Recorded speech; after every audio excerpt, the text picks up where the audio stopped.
Hey guys, welcome back to Garden State Growing. My name is Eric. I'm just sitting here in front of my tomato plants that I had to bring inside. Tonight's going to go down to 37. Last night was kind of cold. It was like 42. I'm in the process of hardening them off from my greenhouse to outside. I planted them in containers and they're looking really good, but I don't want to leave them outside when it's going to drop to 37. The next 2 weeks should be about 48 and above, so I'll feel safe leaving them outside. But anyway, this is part 2 of the planting my strawberries. Like I said in part 1, if you watched it, I'll put a link below. If you didn't, I had to break it up. My son came out and started to hang out with me, and I just really loved the conversation that we had. So these videos, the part 1, part 2, and probably part 3, are going to be more of vlog style as opposed to just regular gardening video. So I hope you enjoy it. If you do, hit that like button, that share button, that notification bell, all that good stuff. Share it with your friends and family. Let's get this channel kick started. All right, love you and have a good night, and I hope you enjoy this video.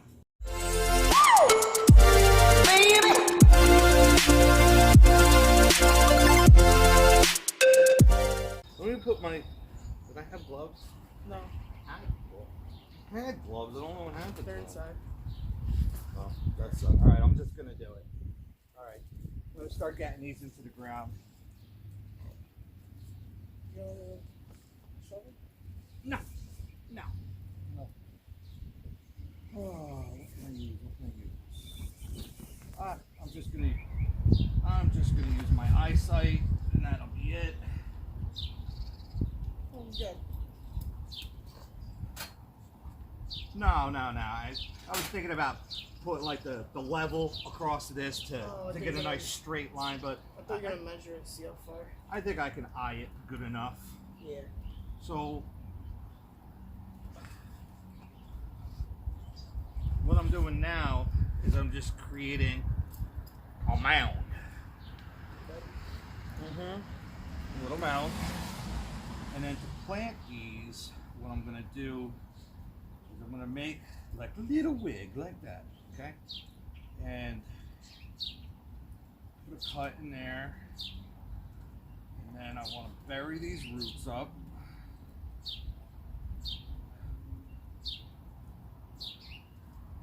Right up to that little white spot, but I don't want to bury that white spot. If I bury that white spot, that little plant, yeah, the plant will die. It will have mold issues, rot issues, and it will die.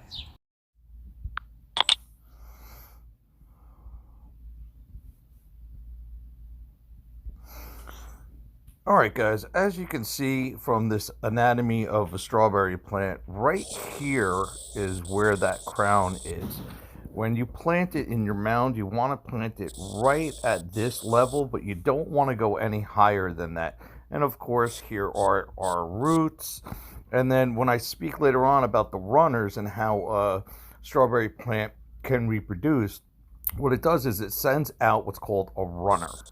Okay, and that's this vine right here. And you'll see it gets some leaves up here and some roots down here. Now, wherever this touches the soil, that's where a daughter plant is going to be propagated. And as you can see on this long, what's called the stolon, okay, or actually right here, we're gonna get another daughter plant. So you can let these touch the ground and they will reproduce into strawberry plants, and they will quickly fill your garden bed and then eventually get out of control. And you have to come back and weed them out. But if you take this right here and you take a cup with some clean soil and you put this in it, okay, and let it set root, then you can cut it away from the mother plant, stop it from sucking energy from the mother plant, and create a whole new plant. Now, when I first plant my strawberries, I'm going to be cutting these crowns off and any flower buds that come on the plant. I'll talk about that more later. So there we go. You want to try to plant a couple, or you don't want to hear? I hear you. It's okay. It's good enough that you're just hanging out here with me.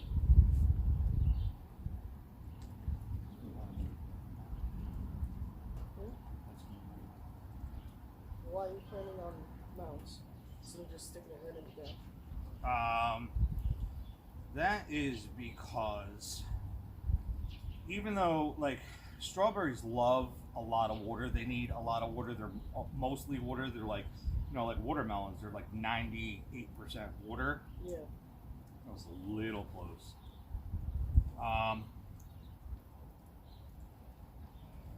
But they really need some really well-draining soil.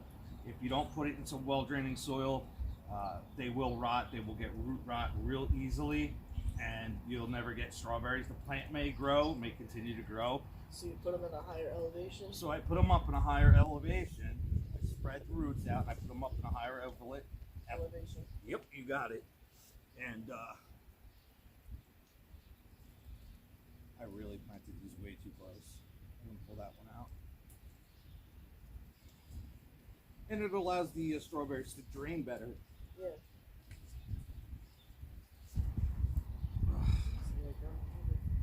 Didn't it? Yeah. Yeah, it did something, Grandma. Definitely not here. She's stuck in Florida. Yeah.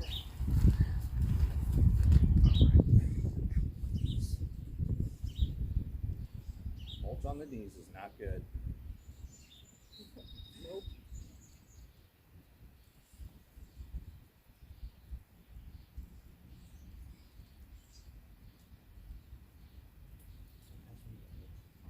Nutrition, sunlight.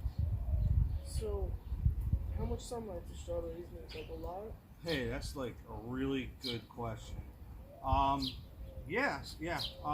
Just like any other plant, they are absolutely going to need sunlight. Like direct sunlight or? Oh yeah, direct sunlight. But the thing is, only for about 6 hours. That's why it's really important where you plant your strawberries. So you're gonna make sure like the sun isn't over your strawberries all day feeding 24/7. Exactly. That's why I decided to plant them here, because most of that side of the garden gets all the sun in the morning, and then this one, in the afternoon, yeah, and then it turns nighttime. between like 12 and 1 to 6, this gets the sun. So I'm getting between 5 and 6 hours, Yeah. which is great. Because any less than that, and you're not going to see good fruit production. Here we go. Oh, there's another one. There's another one. Found it. Fast growing trees. I was blaming you. I knew better. So I noticed you got a bag of soil acidifier next to it. Oh yeah. Are you using that on the strawberries? Oh yeah, definitely. Why do they Absolutely. need to be acidic? Because it seems like acid's bad, no? Yeah, well, yes and no. There are certain plants out there that actually do like to have a little bit of an acidic soil, and strawberries is one of them. Blueberries is another one, and strawberries is another one. Are there any plants that like go the opposite, that like basic soil? Yes, Yeah. most plants. Most plants. Most plants. It's not basic. It's called. It's just called neutral. Neutral. It's Yeah. around 7. 7 is neutral, and strawberries like anywhere between 5.5 and 6.5. So they do like an acidic soil. So I do have a soil acidifier. I would have loved to have put this in the fall, and if I knew I was planting the strawberries here, but I didn't at the time. So I'm gonna top dress around these. Now, it's about 12 pounds for 100 square feet. This is 50 square feet, or 48 square feet to be exact. So of 6 pounds, but then I'm only doing half of that. So 3 pounds. So 3 pounds.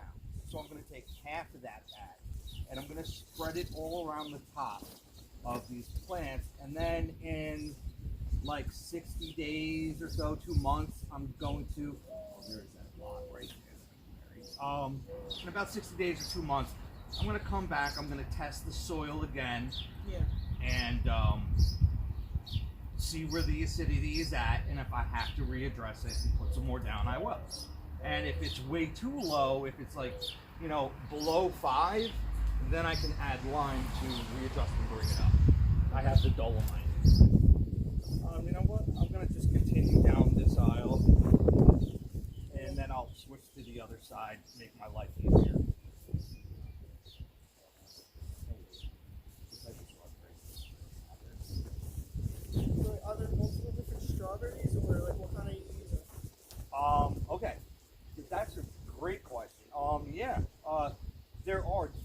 many different varieties of strawberries, and I'm going to try to hit a couple points with this.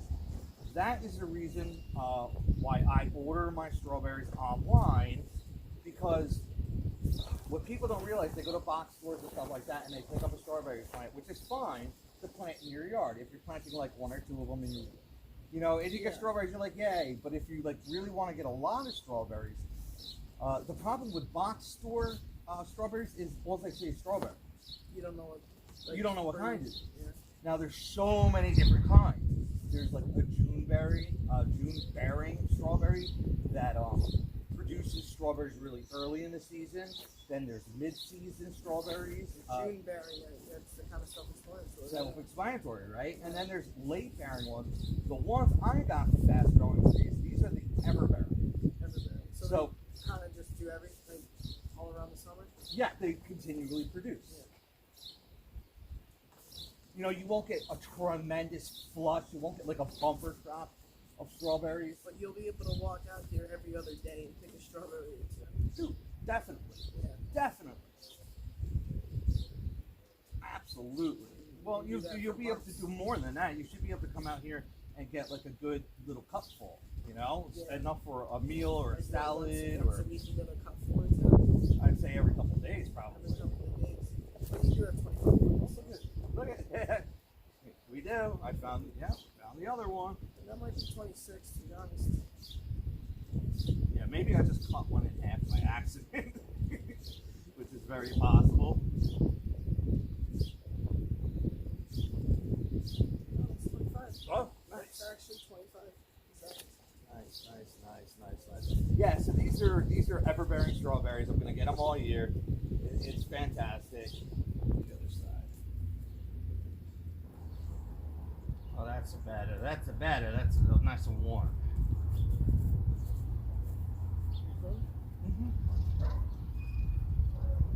So, like, how long is this gonna take before, like, the strawberries are, like, fully mature and I can start coming out here and getting strawberries? Taking them, eating them, good. Because I know you said, like, there's June bearing and late bearing and ever bearing. Like, are we gonna get strawberries in June or earlier? I think we should probably definitely see strawberries by June. Yeah. Yeah, absolutely. It's May 26th.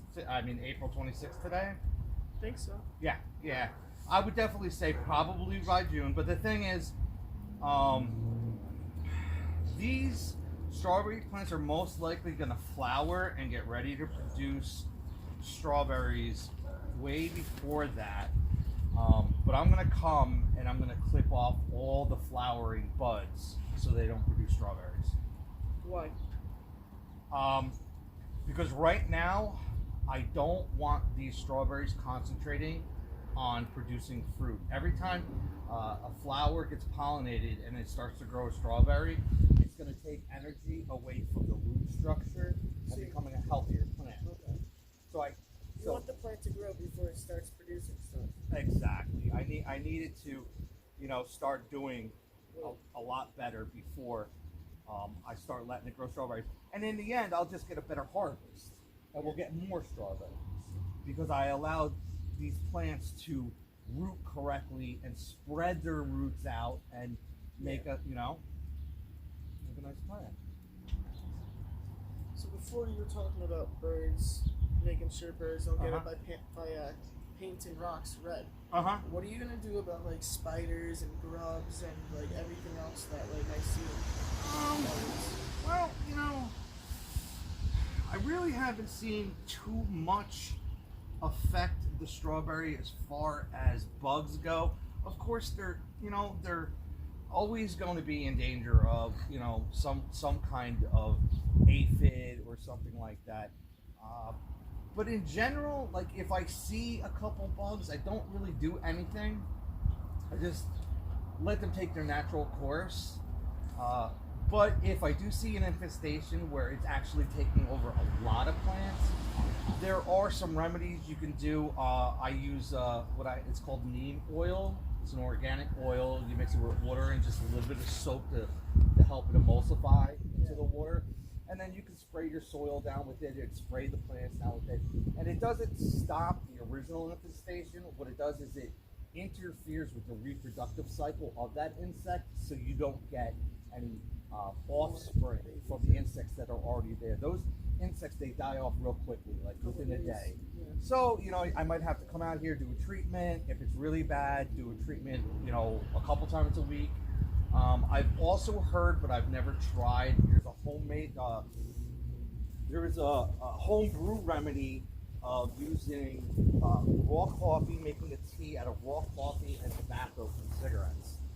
Yeah, and like I said, I've never really tried it, but I mean, I guess if you get some like really clean tobacco from like a pipe shop or something. Really clean tobacco. I would not like. I can see people breaking up cigarettes and trying that out. I wouldn't put like a Newport. That's what I was saying. You know, with menthol in my garden.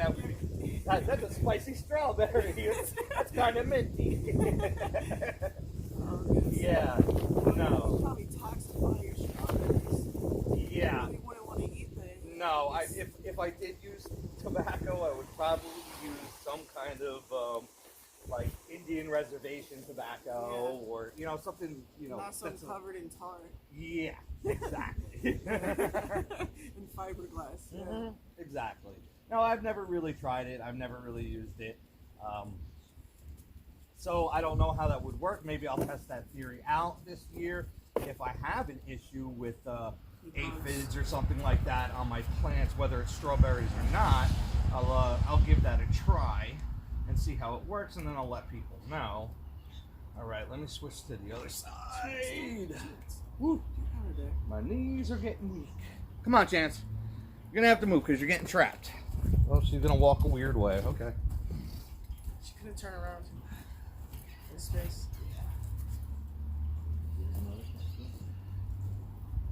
So, with all of these like remedies, and you're talking about the oil to defer the bugs, is that going to affect the worms that you want? No. No. No, not at all.